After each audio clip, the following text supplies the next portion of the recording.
Welcome to Nextdoorstuck, a podcast where we only talk about Jade Harley today. Yeah. Um, that's the only character that matters.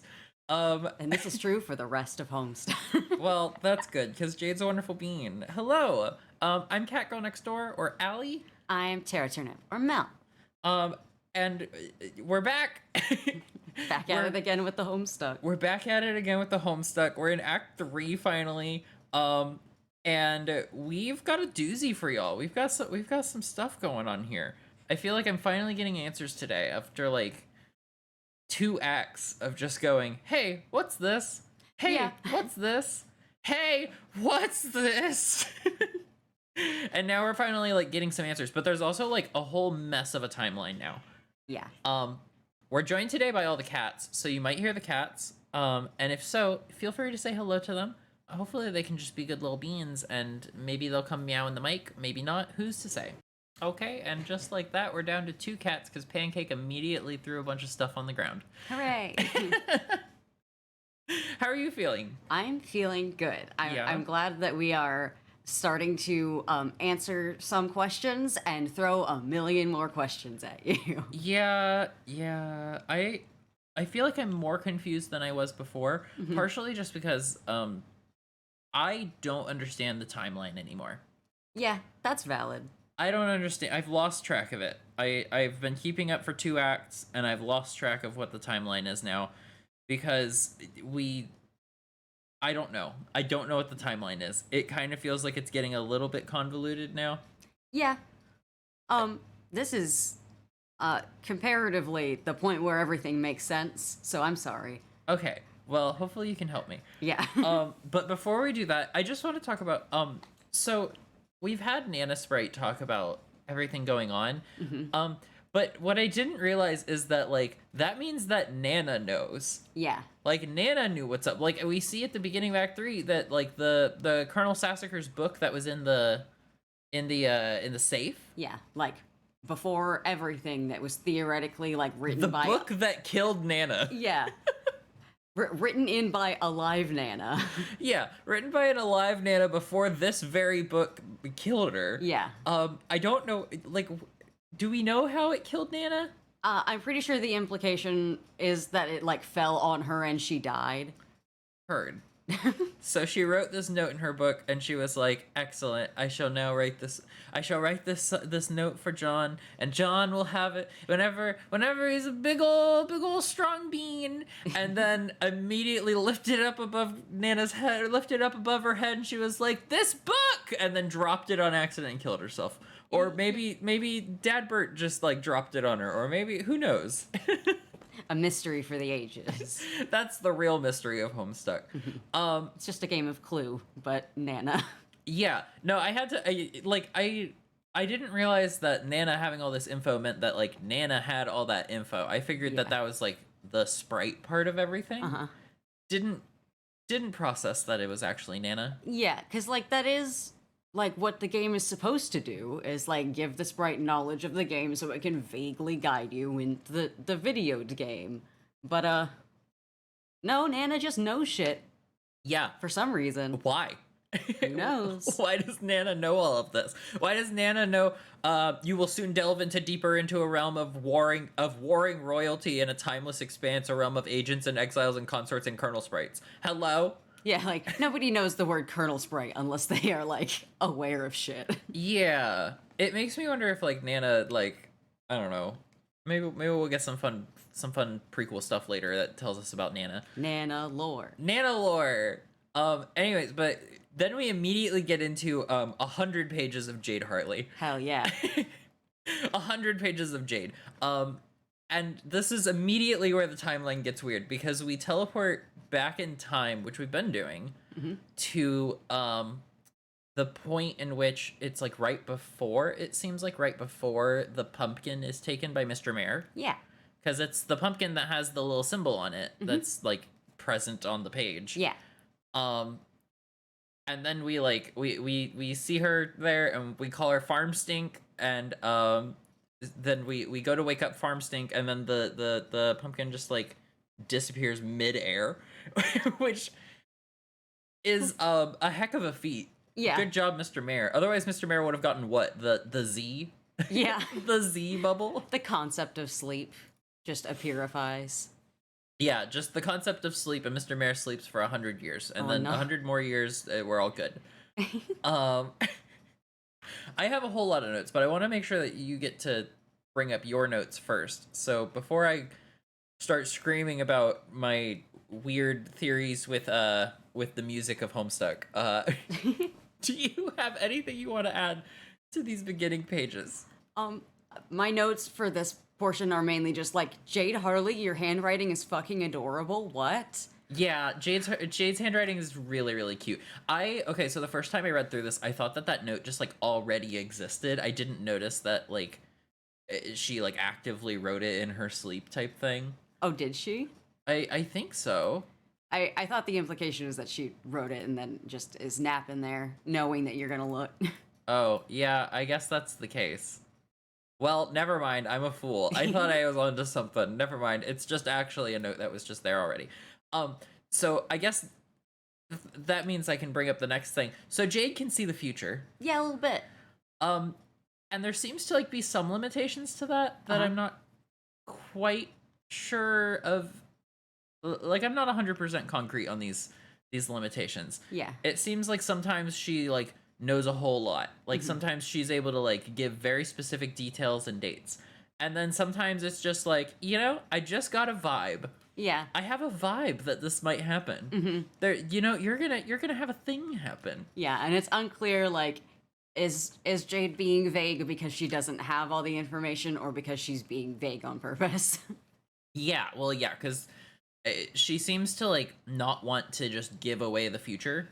Yeah, which, like, makes sense. Like, usually in stories, it's a bad idea to just be like, these are the events that will happen. It tends to fuck up the timeline. I mean, I guess, but, like, I don't know. Maybe we'll learn more about that later. But, like, if I was Jade and I had, like, friends that were actively going to be doing with all this stuff, I would be like, hey, just a heads up. Let me give you a little more details than just you're going to find a video game. The world will end. Yeah, like, why are we just going, hey, there's a video game you're going to play. Pretty neat. You should ask John about it. Yeah. Like, I feel like we should have more details than that. I feel like if the world is gonna end and we're gonna have meteors flying and we're gonna be, like, sent off to this other, like, plane. Yeah. I feel like maybe a little bit of a warning of, like, hey, on this day, wear your favorite shirt. Right. It's all right. They all only have one shirt. I mean, yeah. Well, yeah, and we see that because in what page is it? Let me find it. Page 794, we figure out about the randomizer.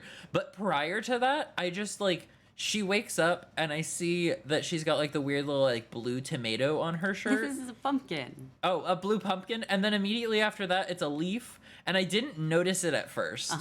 And I just, like, saw, like, the different things happening, and then it goes back to the pumpkin, and then it goes to the spirograph, to the atom, and it's like, hold up. I noticed around, like, I think, like, page, like 775, 776, I started noticing that the shirt was different all the time. Yeah. And so I wrote up in my notes, and I was just like, hold up, Jade's shirt keeps changing between pages. What's up? And then at 794 we figure out that, like, she just has the randomizer, which then means that she just wears the same shirt all the time. Yeah.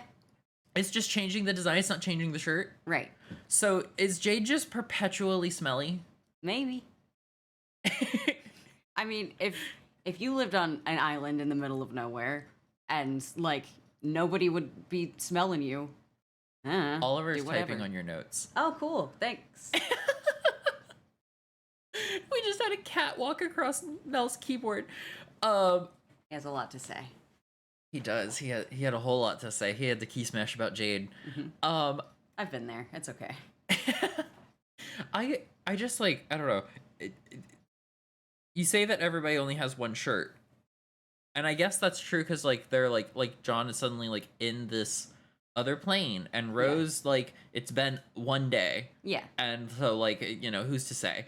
And, like, Dave, it's been one day. Yeah. Like, it's been a short amount of time. But, like, if Jade is canonically wearing the same shirt day in and day out, then like how smelly is Jade? On a scale of like 1 to 100, where are you at?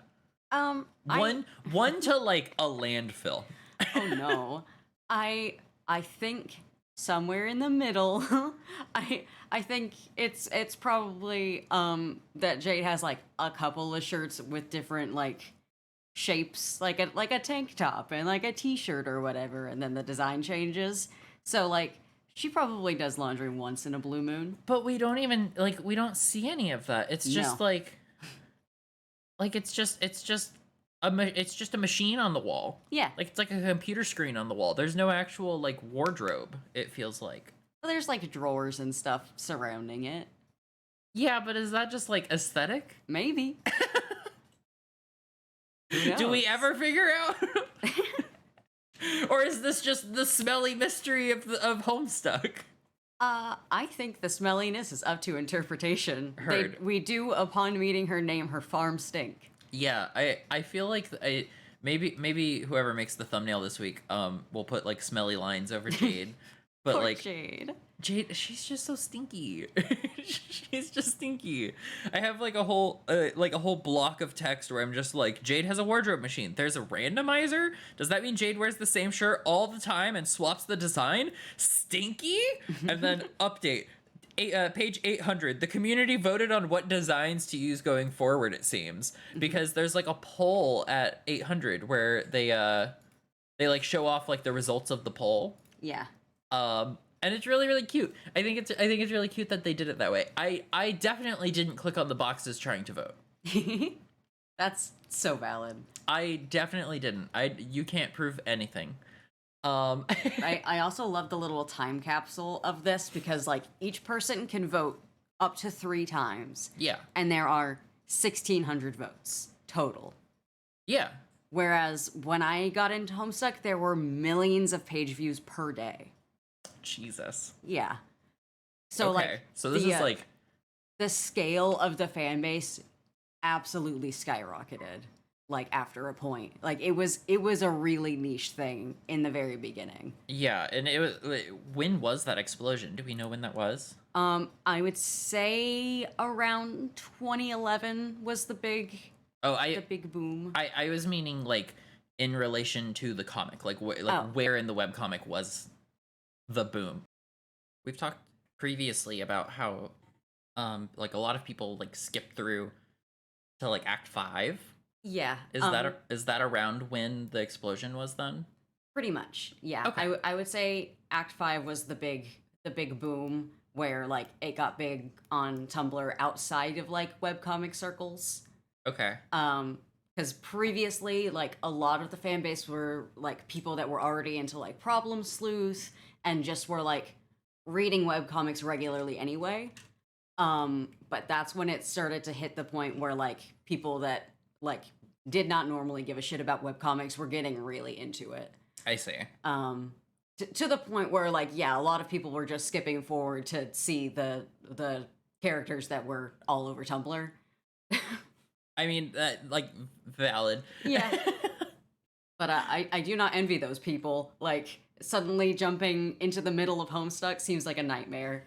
Yeah, no, I couldn't imagine, like, not having all this context and then just suddenly hopping in and just, like, having to figure out who these characters are. Especially with, like, Jade's weird. Like, like in a good way, but Jade's weird. And, like, I couldn't imagine not having the context of the first 2 acts. Yeah. And the third one so far, like what we've covered of the third act so far with our reading, like I couldn't imagine not having all that context. Yeah, it's very important world building and like character building. Yeah, well, and like just introducing what everything is. Yeah, like I couldn't imagine trying to like understand what like the fetch modus was. Right. Like especially with page 772, where Jade just has like 200 different versions of the fetch modus based on board games. Is there a board game? Jade has a way to hold stuff based on a board game. Yeah, like how do you play Operation with your fetch modus? Do you have to like fish it out without touching the sides? Yeah, probably. Like, do we ever? Okay, feel free to spoil me on this, unless it's not actually like a thing you can spoil me on. Do we ever see these? We do see several, like, we do see several of these being used. I don't remember which ones, but I doubt it's all of them. Okay, but we do see some of them because Yeah. there's like a Ouija board fetch Yeah. modus. There's a Ouija board fetch modus. Let the spirits decide what you get out of your pocket. Yeah, it's just so weird. Like I guess like the Pictionary one could be fine. You just have to like draw whatever it is that you're gonna pull out, and then you pull it out. And like, yeah, the memory one is good, and I feel like that works for Jade, since she can like see the future, and we even get to like play with that a little bit. She's like, wow, I just sort of have a knack for getting it on the first try, haha. Yeah, and then she like lets us try it out.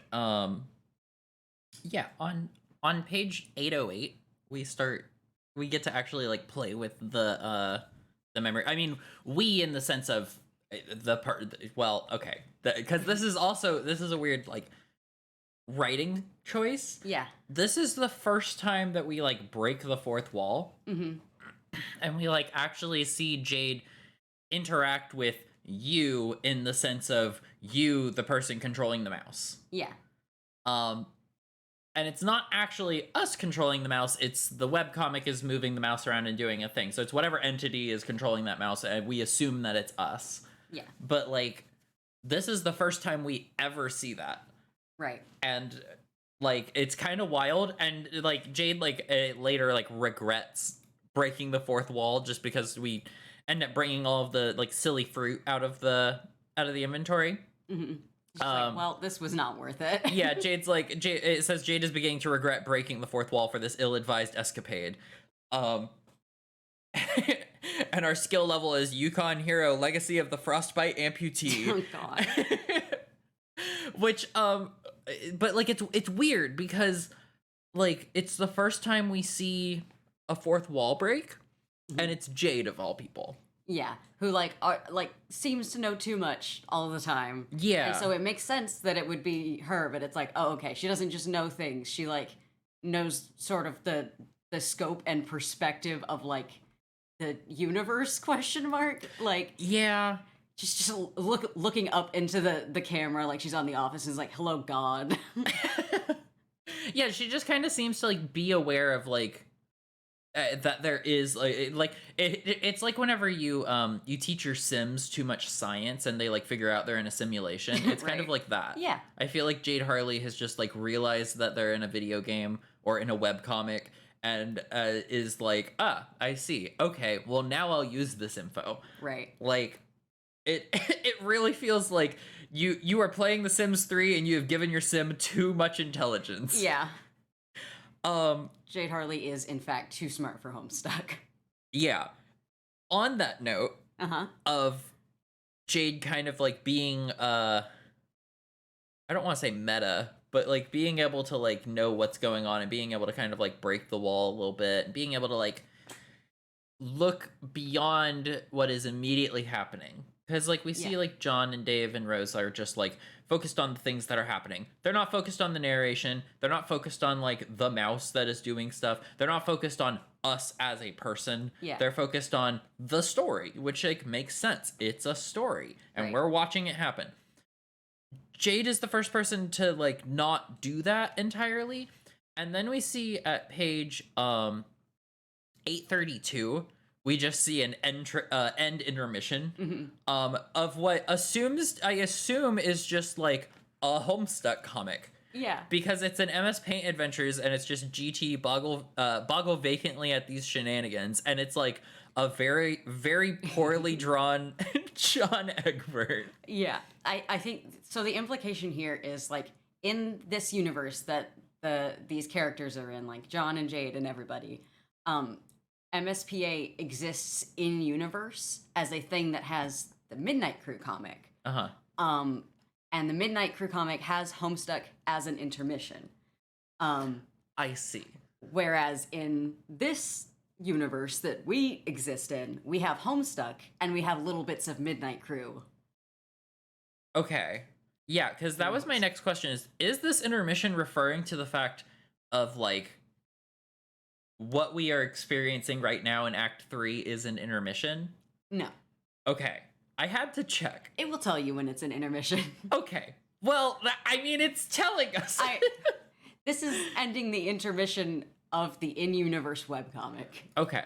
I just had to make sure because I got a little bit it's scared. Not I don't know if that's the right word, but scared. It's hard to tell what shenanigans are in-universe shenanigans and webcomic shenanigans. Yeah. Well, and then like the very next page, we actually get like a really cool Midnight Crew thing with music from Mark again. We get Mark Hadley music again, which I really like Mark's music throughout all of this. And we get to hear so much of it, and it's like honestly really really cool. But we have the whole like Midnight Crew animation, which I assume is just like completely irrelevant to anything happening. But also I have to wonder like at what point does Midnight Crew like show up in Homestuck? Right. Because like everything in Homestuck ends up being relevant whether you want it to be or not. Yeah, well, because like they all are like based on playing cards, and they're all like using playing cards, and like there's the felt, which like seem to be like based on like maybe like pool balls. Yep. And so it's like, okay, at what point are these beans gonna show up, or are they gonna show up, or is it gonna be just like a reoccurring webcomic within Homestuck? Yep. Yeah. Well, that's the thing. It's like I have no clue. But it is really neat, and I really like that they are just like shoving this like extra little bit of thing, and like if they do bring it in, like it will be really cool because it's like, oh hey, we've been like seeing this like pop up for the past little bit. But yeah, no, I thought that was really cool. But I wanted to check because like I wasn't sure if that intermission meant intermission of Midnight Crew, right, or if we're talking more meta still, because we just finished talking through the fourth wall. Yeah. I will not say in what capacity, but like this is not a one-off bit. Like you will learn more about Midnight Crew. Yeah, I mean we've seen more Midnight Crew like previously in Homestuck already. Yeah. Like I think there was in Act 1. I say questionably. I think there was Act 1 and Act 2 actually. Just like it's just been around. It's like every act we seem to see a little more. So yeah, no, I'm curious to see if Midnight Crew ends up becoming at all relevant in like the sense of it being more than just like a webcomic. Yeah. You know? Like in the sense of it being more than, oh yeah, we all read this webcomic. Oh, let's check it out since we've got a little bit of time. Like at what point do we get to see all the characters show up? So that'll be I'm looking forward to it. I'm hoping that happens. I'm hoping that we get Midnight Crew / Homestuck all together. Yeah. Like I feel like that'll be a fun time. Here. The gang's all here. Okay. The other thing is the narrative of when we are breaking that fourth wall. I thought it was I actually like wrote entire notes about it, but like starting at 808, we start like actively breaking the fourth wall, and you becomes referencing us. And I know we've talked about like you referencing different things based on the context, right? But like this is like I think that this is the first time that like we have like a really stark contrast of like you meaning specifically talking to us, and then it immediately next page switches back to you referring to Jade. And it's just like based on like, are we breaking the fourth wall? Are we not breaking the fourth wall? Right.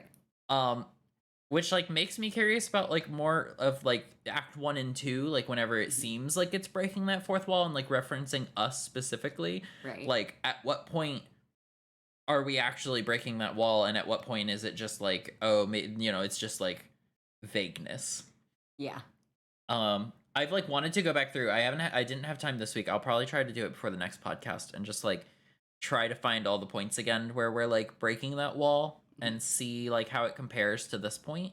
Yeah, it's like a lot of the time it's pretty ambiguous. Yeah, it's pretty ambiguous, and it's pretty like I don't know. It's a lot. Can we also talk about really quick? I have notes here about like everybody because like okay, we see that Jade plays bass, but prior to that we see that Jade plays flute, which editor please, I beg of you, please include just this. Please include this, and I'll stop talking so that way that we can get a clean recording of it. But please include just...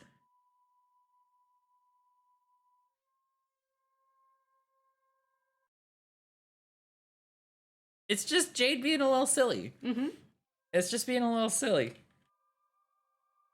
And you can like do all sorts of things and like make her like clip in the air. We'll probably mute the audio for the flute, or at least make it really quiet, because it's just me like holding down a single note. And it like spamming that note over and over and over again. And then you can send Jade back to sleep. Honkshu. Back to sleep. It's big EP hours. Mm-hmm. Big ol' EP hours. Gotta sleep in between every note. Yeah, I mean, yeah, like...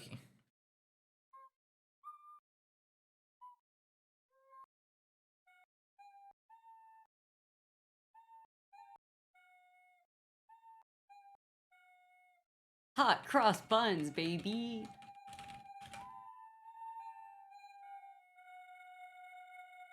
And sleep. It's just a silly little time. I like it. I like all the little, like, whenever it lets us like play around with the things. But then we figure out that like Jade doesn't even play flute. Yeah. And we figure out that that's just us telling Jade how to play flute, it seems. And like just kind of us like controlling Jade almost. If we're assuming that we're like breaking fourth wall a little more, then like this is just us, like, because like Jade like in the very next page is just like, oh wow, you really suck at this thing. But like you are the one controlling the flute. Yeah. You could technically get really good at playing the flute.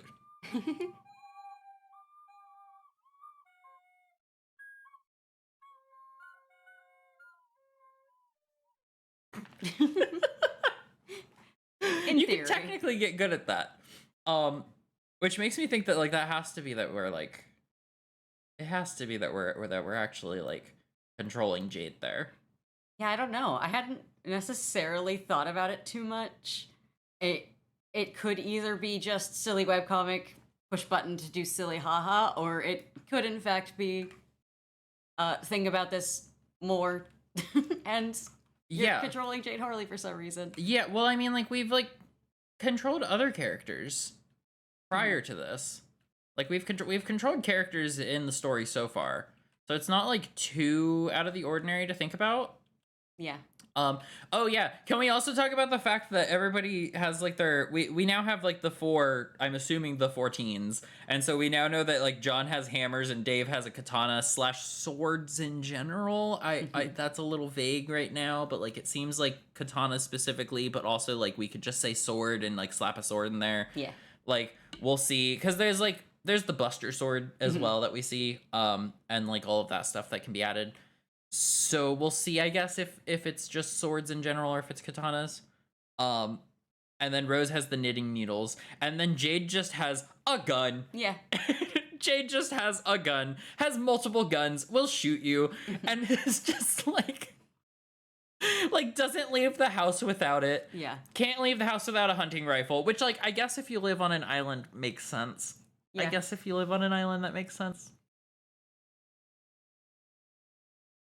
Also, what is Manthro-chap? Oh, you know, Manthro-chaps. Like anthro, but more chap. But what is it?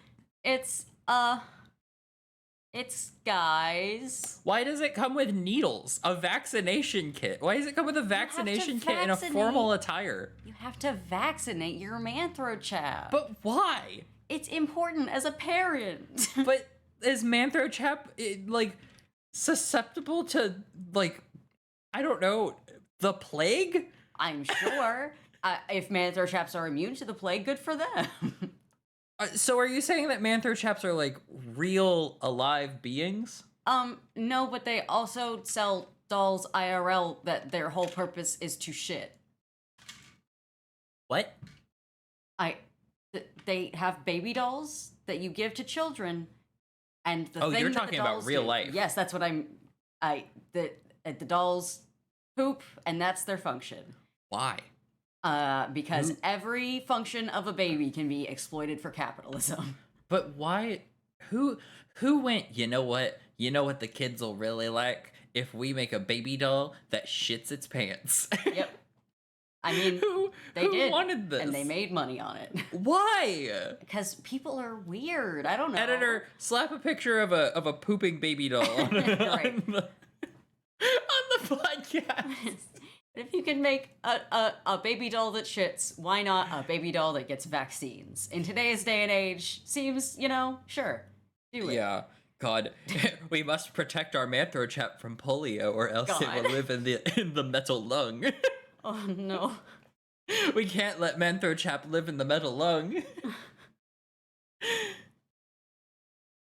I want to make sure we get through your notes. So, what notes do you got? What you got going on here? I have author's notes on page 822. Homestuck does things with numbers. So this little flash animation sort of pans over the whole island. And in the author's notes, it specifies, you know how Nana Sprite was like talking to us about like what to do next in the game, and you have to ascend through the 7 gates and like get to Skya or whatever. Yeah. So the ruins on this island are specifically 7 levels tall to represent the 7 gates to get to Skya. Why? Because everything is like that. That is wild. Why? Oh, you know. Oh, I see. I see what you mean. Mm-hmm. I see what you mean. Yeah, and then the little care package drops at the end. This actually brings me to the point about Jade's bass line. We were talking about the flute and that she actually plays bass. I haven't done it yet, but do all of the music lines like work together? Like each individual kid's like one instrument things that we've heard so far? Yeah. I don't think so, but the intention is sort of like, okay, the kids all play individual instruments that mesh well together, and there are like songs that emphasize that. Yeah, like I don't know if it actually works. It's just kind of a theory I have, and then if that theory is true, then it's like, okay, now what? Because we see that they make music together. Yeah. Because we see that they make music together. I think it's 8:30. Yeah. Yeah, 8:30. We see that they like have like a whole list of tracks together that they've made. Yeah. And we see it in Jade's like better metaverse. Right. It's just better metaverse without Mark Zuckerberg. Oh my gosh. So on this page, you see all of the like geometric green like shapes in the background that are spinning. These green shapes are a Julia learned Blender moment where Andrew Hussey had to actually learn how to 3D model in order to make these spinny shapes. Did he use Blender, or do we know? I don't think it was Blender, no. Because I don't know if that was like the thing to use back then. But yeah, I know nothing about like 3D art at all, so I have no clue. But it was very much just like, I want this to look fun and like different from the rest of the comic and like the other kids' computers, and so I'll just learn a whole program. Yeah, geez. And I mean, it looks cool. Yeah. And like we see like Jade's entire like computer setup is very much like again, it's like better metaverse. Like everything pops up just around you, and then like it's just all there. It's like VR but better. Shiny pester chum. Yeah, but we also see that there's the chum roll, which is the 3 pals, and then there's also the troll slum. Yeah. Which we get a whole bunch of names first off. We sure do. We do get a whole bunch of names, including carcinogenicist or geneticist. Mm-hmm. Carcinogeneticist, who we see later. Yeah. At the end of the act, because they actually like DM Jade despite being blocked. And they're just like, "Hey, idiot." Yeah. Like, just like, "Oh, I see why you're in the troll slum." Yeah, and like it's wild that like Jade talks about like, "You're blocked. How did you even DM me?" Yeah. And so like there's obviously like some silly shit going on there. There's something silly going on with the trolls, the troll category, I think. For and sure. like them being able to just DM despite being blocked and Yeah. like something's up with that. You can't just do that without making like an alt. Right. Like you can't do that on Twitter. Well, maybe you can. Yeah. I don't know. Maybe Twitter's broken enough right now. Yeah, Twitter's falling apart, so like who knows what's going on with Pester Chum. As of yesterday, circles don't work. Oof. They are not private. So don't use them. Fun fact about Pester Chum also, this is a program that really exists now because people like Homestuck. Is it really? And so this is like you can actually use Pester Chum to chat, and me and my friends in high school definitely did. And there are skins for like every time a character has a unique Pester Chum skin, like Jade has her shiny enamel one, like you can apply that to the Pester Chum and use it to talk to your pals. I see. That's actually kind of I like that actually. That's kind of silly. They have like a built-in like roleplay system thing where like anytime you sign in, you choose what your like chum handle is gonna be. And only one person at a time online can have the canonical like what the names that characters have in the comic. Okay. And so you are like, if you sign in and pick that name, you are the Jade Harley or whoever for that moment, and you're like in a list on the program, and people can like DM you. And, like, you can have little conversations because you are the Jade. That's actually so wild. It's adorable and great. So, speaking of things that exist in real life, do you want to see the thing that I made for today's podcast? Please. I told you about it a couple days ago, but I didn't tell you what it was. I just told you I made a thing. Yeah, I have no details. Okay. So on page 845, it talks to us about the punch cards and the capture codes. I actually learned how to use this. Ooh. This was a thing I did. You weren't home, and so I just popped it back open and read this entire thing and learned how to use the punch cards. Hell yeah. So would you like to see the punch card I made? Please. Okay. I'm gonna pull it up. Close your eyes. I don't want you looking at this prior to us. I don't want you looking at this. And everybody watching the podcast, you're welcome to also use this punch card. If you make anything silly with it, let me know in the comments. You can come look. Oh my god. I love that. Yeah? Yeah. You think I did good? Yes, very. I made my own punch card.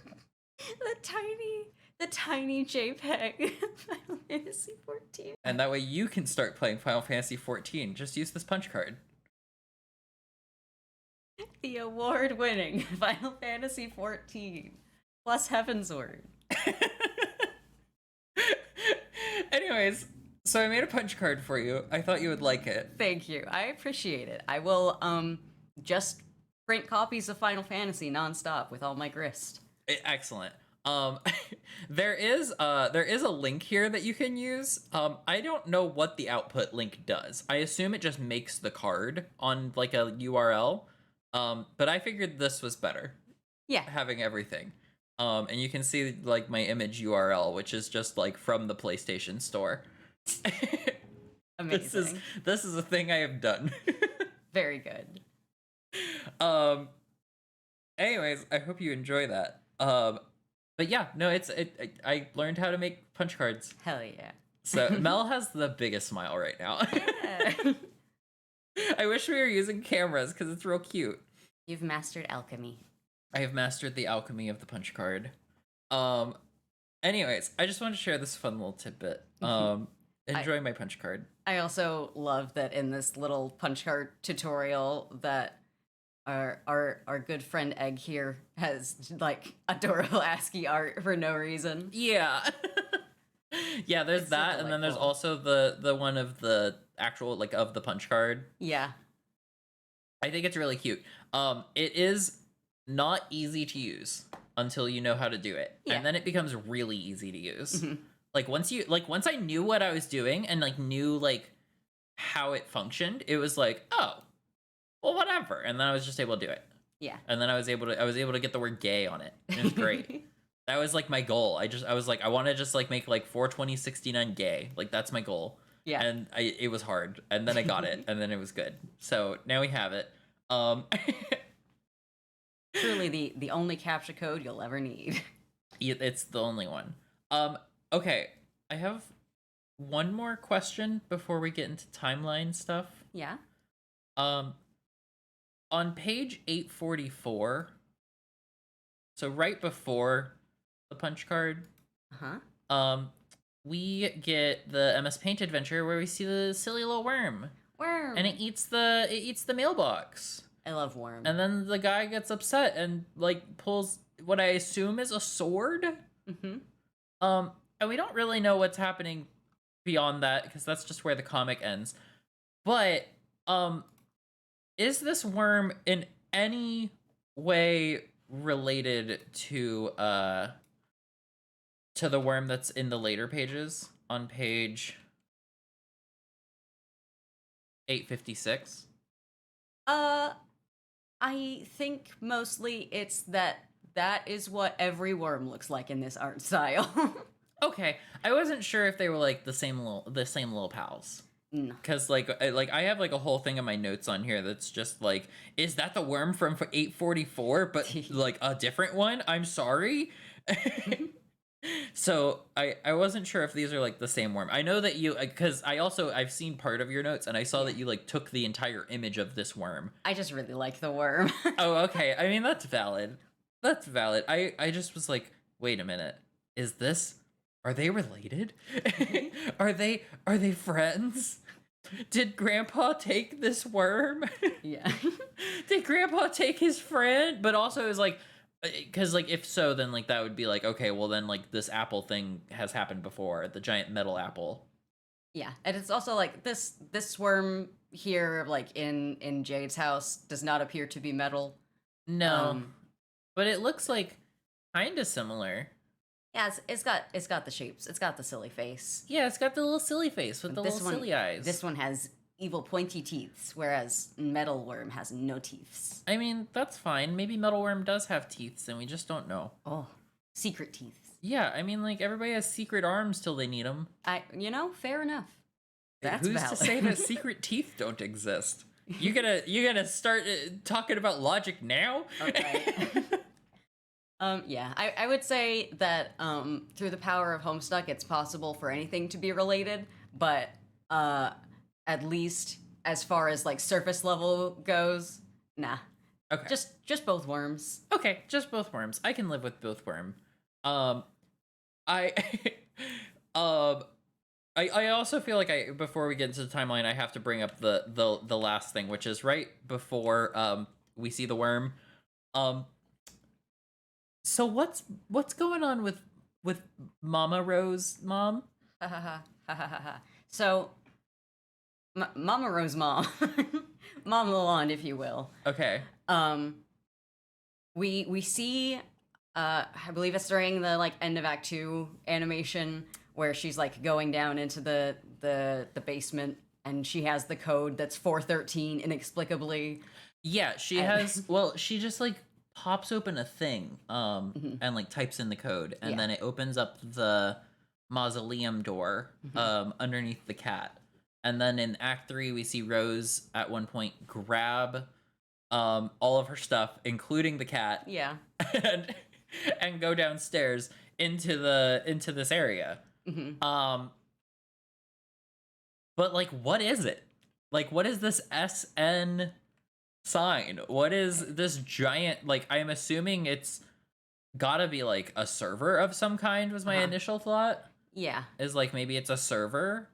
There is a kiosk for it and it like monitors the entire lab's hub grid. Yeah, I think the implication with hub grid is that it's like servers. That's like kind of what I assumed. And like we can see a little bit of like we can see like one or two of them here. And we can see that it's just got like a little lock on it and it has like some flashing little lights and it's got a silly little something in the middle. It's and like a socket. Okay, it's like a socket. Oh, that makes sense actually. Because my initial thought was this is either a socket or this is a whole lot of eggs. Oh God. I was like, Mom Lalonde is making eggs.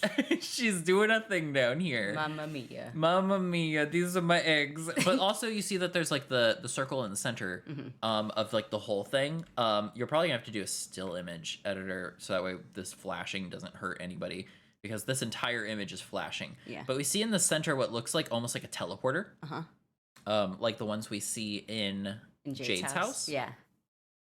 So I have no clue what this is.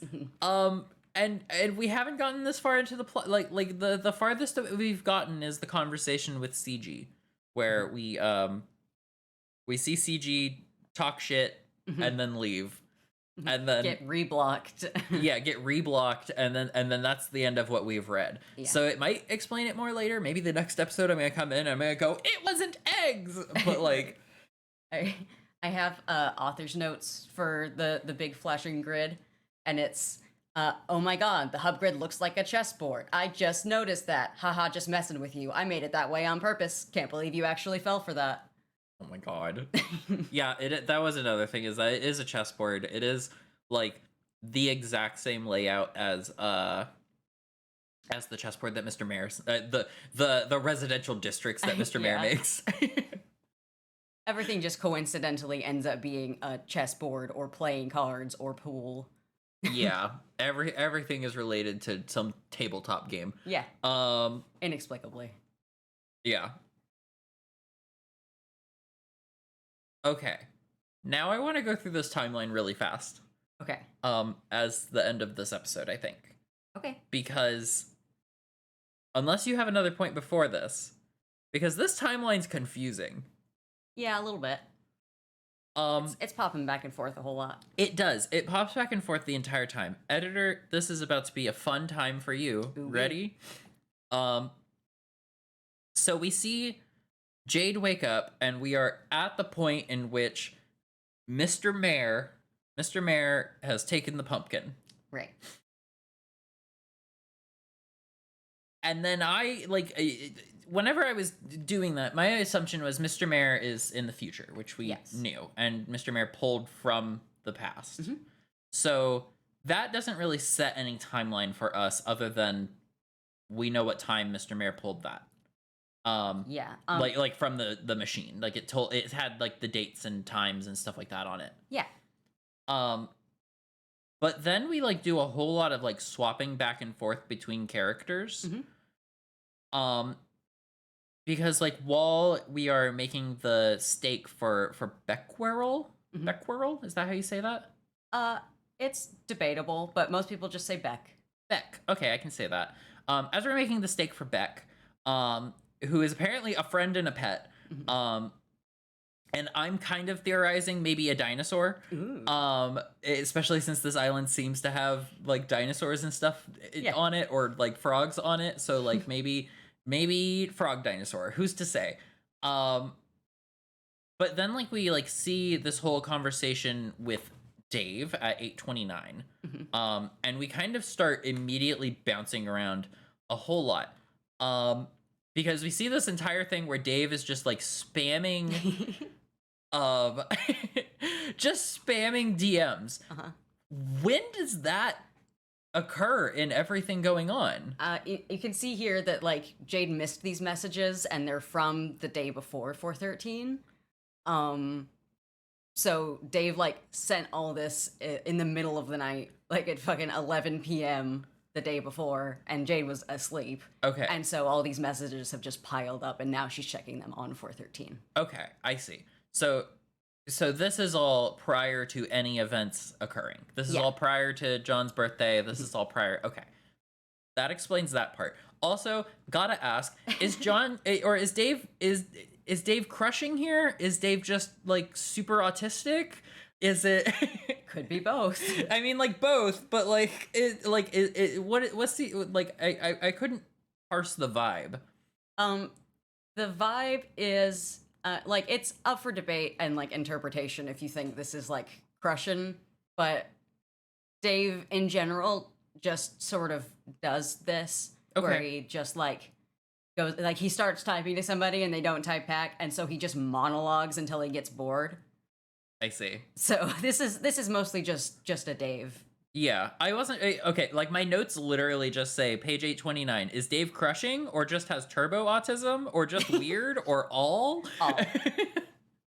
All of them. Okay. Oh, my sweet sweet boy. I couldn't parse the vibes on that, so I needed to ask about that. So then we skip forward a tiny bit, but then we see a conversation that we've seen before in 835. We see the conversation with Dave with Dave and Gigi that we saw in Act 2, I think. So.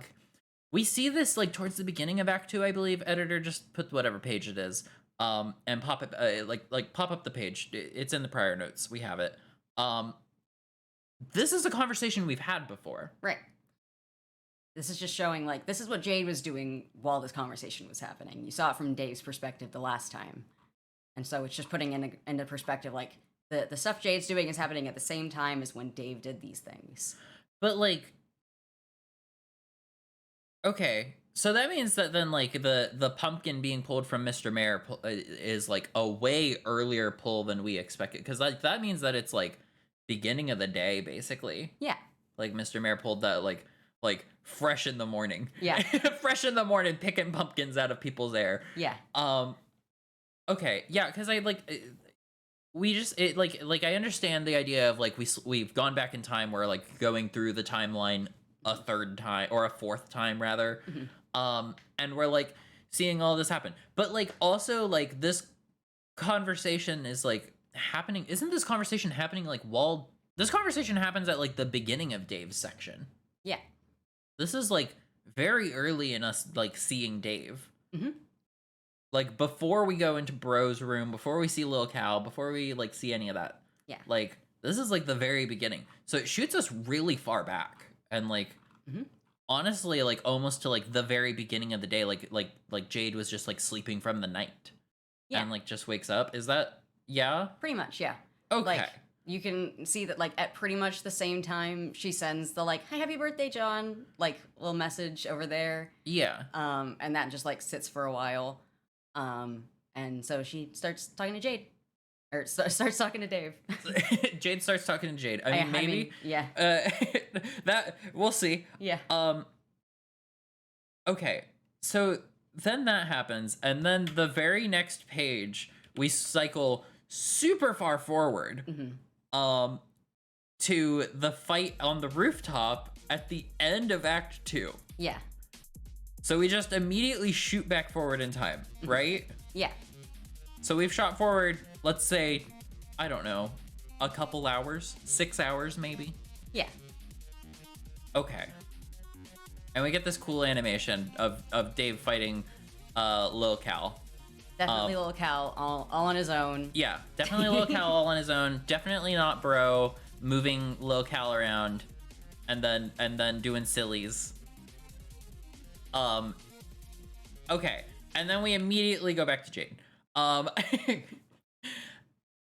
then the next thing is that like the next conversation is with Rose. And that conversation is like at the end of Act 2. Is it? No. When is this conversation? This is like seemingly at the pretty much the same time that Jade is having that first conversation with Dave.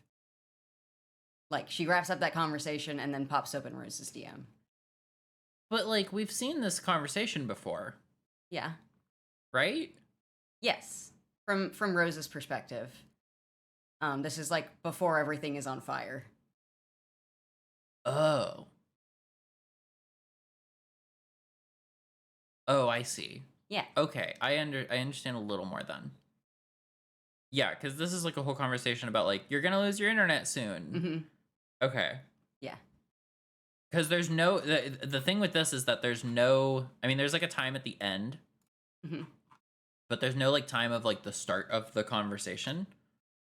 Except yeah, there's no start to the conversation time. Yeah. So we don't know like when Wenris sent that first. Yeah, we don't know message. when those first messages were sent. Yeah, that's fair. Okay. So we're just kind of cycling back and forth between end of Act 2, beginning of Act 1. Yeah. Is essentially the timeline here. Yeah, a lot of this is just like you pile together as many context clues as you can from the other pester logs that are open on Jade's computer. I see. Okay. Yeah, because then the next thing is that we immediately skip back forward to like the beginning of Act 3 now. Yeah, to like We've had present Rose. Yeah, to present day Rose. Like we'll assume in the evening or whatever it is. Whatever time of day it is. Hard to tell when everything's on fire. Yeah, hard to tell when the whole world's on fire. And then Rose like goes down into the caves and then we're immediately back to Jade. And we see Jade like send the messages to John and then just be like, "Oh, I'll talk to you later. You're busy. You're gonna be busy for a while." But like then we go to the 2 pages later. Yeah, 2 pages later, and we see Jade talking about the reminders on her finger, which is essentially just I've put a bunch of rubber bands on my finger and the pattern of the rubber bands tells me these things, and there's no way that anyone would ever be able to understand it except Jade. Yeah. It's just Jade's little system, and that's fine. But then we fast forward to like modern like Act 3 John. Yeah. So like is this assuming that like she knows that this is like going to happen, rather not happening but going to happen in 6 hours? To some extent. It's unclear like if like she knows a lot of the details, but like she specifically put a reminder on her finger of like something is going to happen with John and I don't know, two big ol' imps. I see. Okay. Yeah, and then we just immediately swap to the worm and then back to Rose. Then we have all the Rose stuff, and that's pretty much the end. Okay, so then we're basically it's not as convoluted as it seemed. Then I think it just felt very convoluted the first time reading through it and not talking with you about it. Yeah. Where it's like, wait a minute, we're going back to the beginning of the day. Wait, we're going back to the current time. Wait, we're going back to this, like. Yeah, it can be hard to keep up with the back and forth. Yeah, there's a lot of conversations happening like at once. Yeah. That just kind of like, we've gone back in time every single act. Yeah. Sometimes multiple times, and then sometimes even further back in time. And so like, at some point, I want to just, like, slap together a timeline. That's only gonna get harder, and people sure have tried.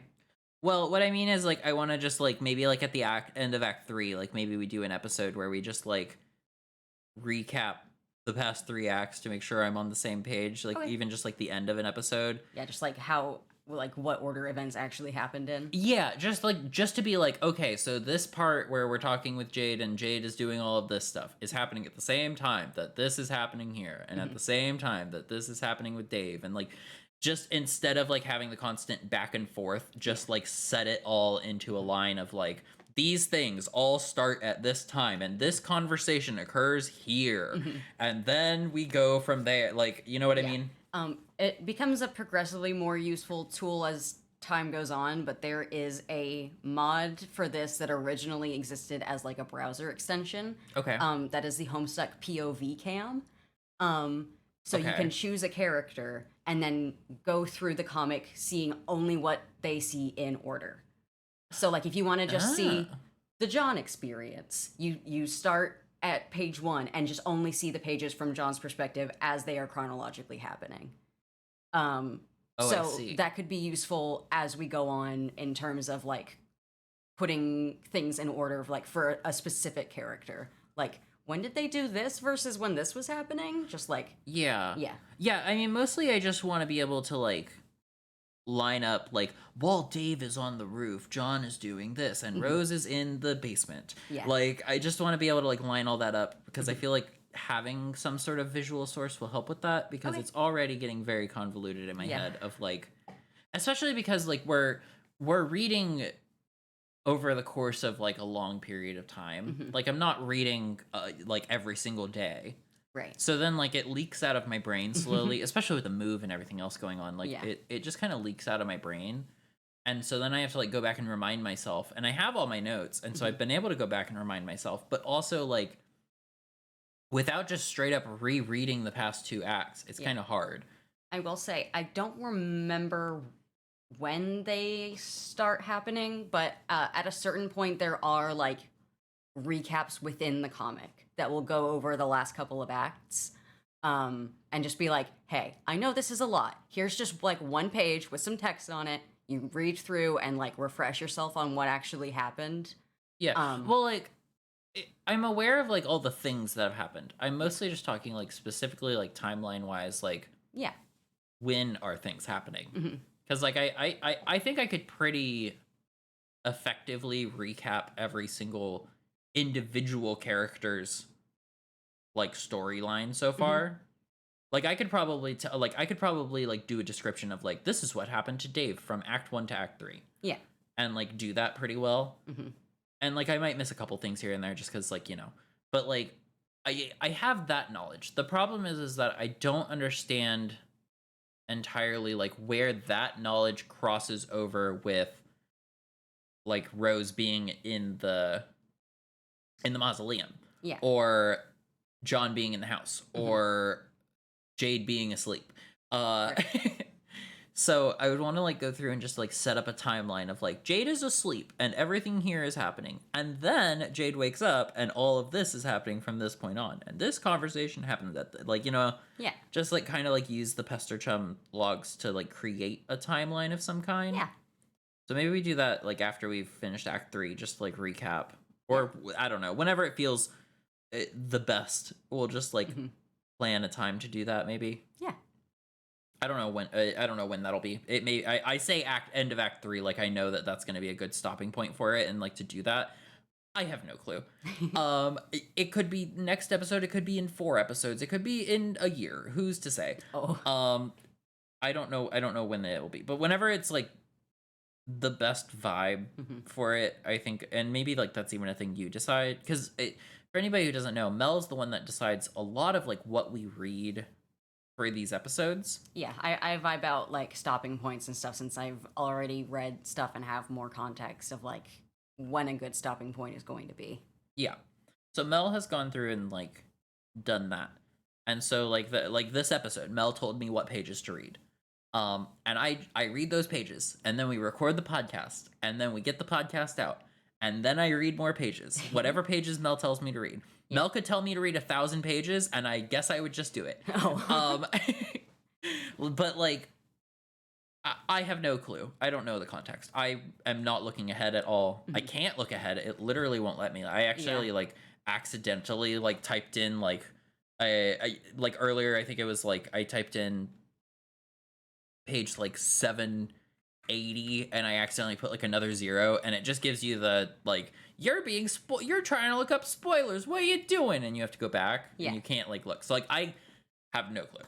And I've like purposefully avoided content about Homestuck. Yeah.